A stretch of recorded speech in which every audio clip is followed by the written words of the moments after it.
Hey everyone, it's Dr. Richardson, and you're at the end of Module 5. The rough draft is due. Can you believe it? I told you, blink, and before you know it, you're at this point. And let me tell you, blink one more time and you'll be done. This is the bottleneck of the course I've been telling you about because you had your outline due last week and you had your rough draft due this week, and then in 2 weeks, you got your final paper. This is why we have deadlines, folks. Get that paper turned in. It should have been to Smart Thinking last night. If not, submit it this morning. Get it done, and let's get it back to you this between tomorrow and Saturday morning. You make the corrections over Saturday and Sunday. Turn it in on time. Bam, you're done. Okay? There is a deadline for a reason because I have to get through all your papers, get them done so that you have enough time to make my corrections, get it to Smart Thinking, get it back from them, make their corrections, and then submit it for Module 7. I have great success at for the students who follow my lead, because if you do what you need to do, I can guarantee you can be ready for Module 6 to get your paper turned in, because usually those corrections are pretty quick, and then you can just turn it in Module 6 and be done, and you don't have to worry about it. So make the worst part of this now, because your rough draft is worth 80 points. Your final paper product is worth over 3 times that much. So please remember that this is where we got to make all the corrections and get it done so that you can just tweak it with a few things, submit it for Module 7, and be done, okay? So anyway, so make sure that you have that done. In the announcements on Tuesday of this week and in the email that I sent to you last Sunday, you have what the content of the paper is and what your headings for that paper is as well, the rough draft. The headings in the paper, folks, is not a Dr. Richardson requirement. It's a writing style requirement. MLA and APA require it. Otherwise, it becomes this overlong, drawn-out essay. We're not into essay writing anymore. We're into actually creating a term paper. So in the midst of learning about American politics, you're actually learning how to write a paper, which is very important. We used to have a saying in the military that the first thing that ever go down is the comms, communication. Communication is very important, whether it's spoken or written. So there you go. Content of the paper. Let's go through this, folks. Title page. That is page 1. Okay, there are no graphics on this page. There's no making it pretty. It is your title page. Do a Google search for APA sample paper if you want to know what a title page looks like. Page 2 is your abstract. It's on its own page. It's about 150 to 300 words. Yeah, I'd say hover around 250 and you would be fine. Next page. This starts your 5 to 7 page body, okay? This is your 5 subheadings that I gave you. Your introduction. And yes, it says introduction, and it's in bold, and it is centered on page 3. It's about 3/4 of a page. Make sure that your introduction also has your thesis statement. That thesis statement has to be in there. Everything I've been hounding you over, it's coming to fruition right now. So you're telling the reader what the issue is in that thesis statement, because you're going to answer it in the conclusion I'm going to talk about in a minute. 3/4 of a page. Make sure that you go to your next section, perspectives. What is the argument on both sides, folks? You never want to come to an argument or bring something up without having what both sides have to say about the issue. What you think, what you say, what you write, what you speak is not going to be the same thing as the reader, because you're bringing it to the reader. The reader's going to be like, why are you telling me this? Why is it my problem? Why should I care? Tell them why they should care, okay? Easy day. And then that's about 1.25 pages, okay? Your paper is double spaced all the way through from beginning to end. So there are no extra spaces between sections, okay? Policy making process. What is policy, folks? It's the implementation of the law. The law has already been passed. So how are we going to get it from big government down to us as individuals, okay? I always have a saying that, we don't really understand what happens in government until we have to pay for it, until it comes out of our wallets. For example, oil prices going up and we don't realize it until we go pump gas in our car and you're like, oh, that's what they've been talking about lately. Got it. So those are things that we have to think about.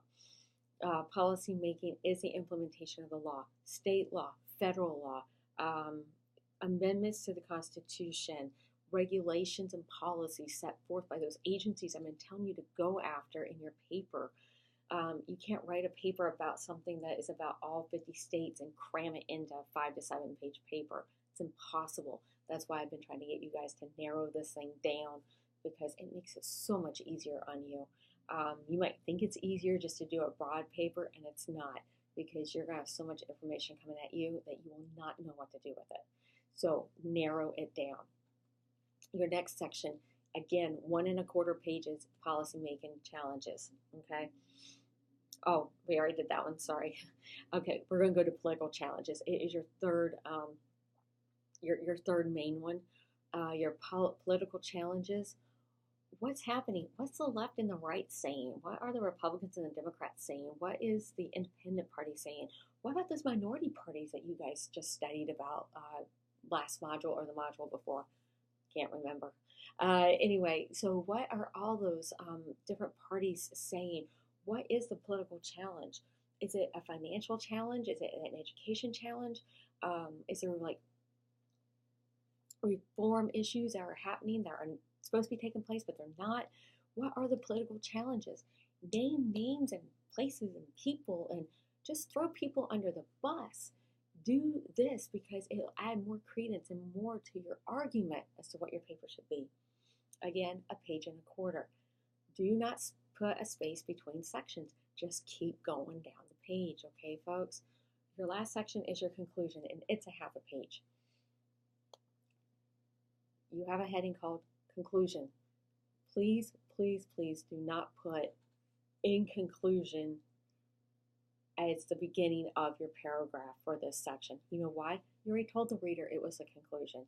They don't need to know that we're in conclusion. It is about conclusion. So if you have in conclusion in your paper, please remove it, because I can guarantee you I will take it out. Okay? It's redundant. So just take out the fluff. 1/2 page. Answer your thesis statement that you put in your introduction. Okay? There is no new information to be put into your conclusion. Therefore, there should be no quotes, no paraphrasing, no nothing. You're going to wrap up exactly what you put in the body of your paper in this conclusion, and you're going to answer your thesis statement. You may agree with it. You may disagree with what you started with. You may find out that the plan that you were coming up with doesn't even work. Or you may actually sit there and say, you know what, I'm onto something, but with further research, this is what we might have to do. Okay? And then you're done. Your next page on a brand new page will be references. Alphabetical order, hanging indents, your double space all the way throughout. Do not double space between references. It's just a double space page, just like all the other pages, and then you will be done. This is very important, folks. Like I said again, go Google what an APA paper looks like. It'll lead you down the right direction. I guarantee it. Here's the thing. When I make the corrections, I'm going to do them in track changes in Word, and I'm going to send them to you as an attachment in your feedback in Module 5 in the assessment section. I'm also going to put your paper through Grammarly. I pay for this on my own. You don't pay for it. And we're going to correct all your passive writing and turn it into active writing. So there's no pronouns, there's no I, there's no I think, there's no I believe. I think the world of you, but it is about what you can prove through your research and not about anything else. So there's no I, me, or my in your writing. It's about the facts and you presenting them. That is what you are doing. And the reason being is this, is that A, it's a college paper. You're not supposed to be writing in first person anyway. Second of all, it's also the fact that this is information that is pertaining to people. I mean, we're talking about real lives here. So this is something that you can think, you can in the back of your head say, well, I think that this is something that might work, but what you put on paper is what you can prove. So that part is very, very important in your writing process as well, okay? Make sure you get your in-text citations in there.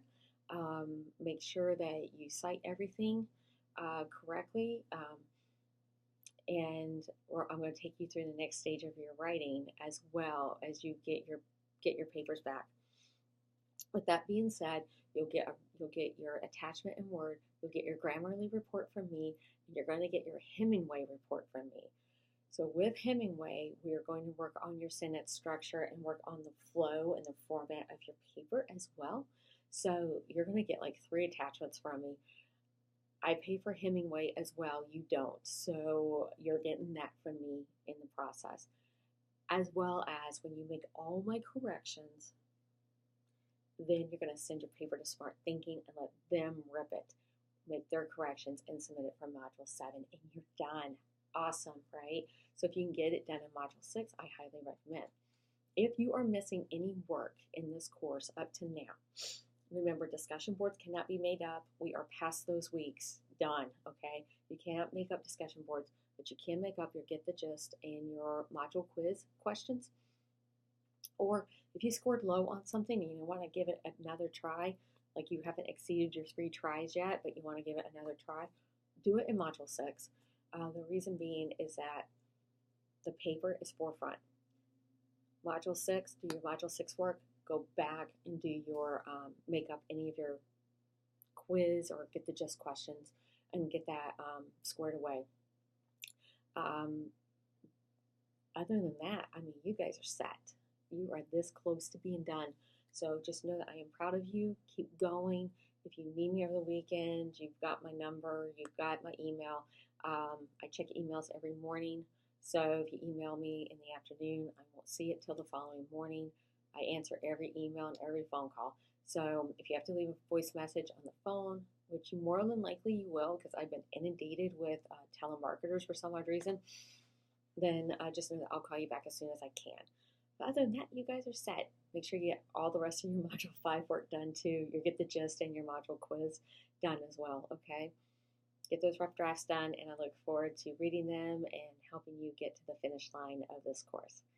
Have a great weekend, and I will see you Monday on the boards. Bye.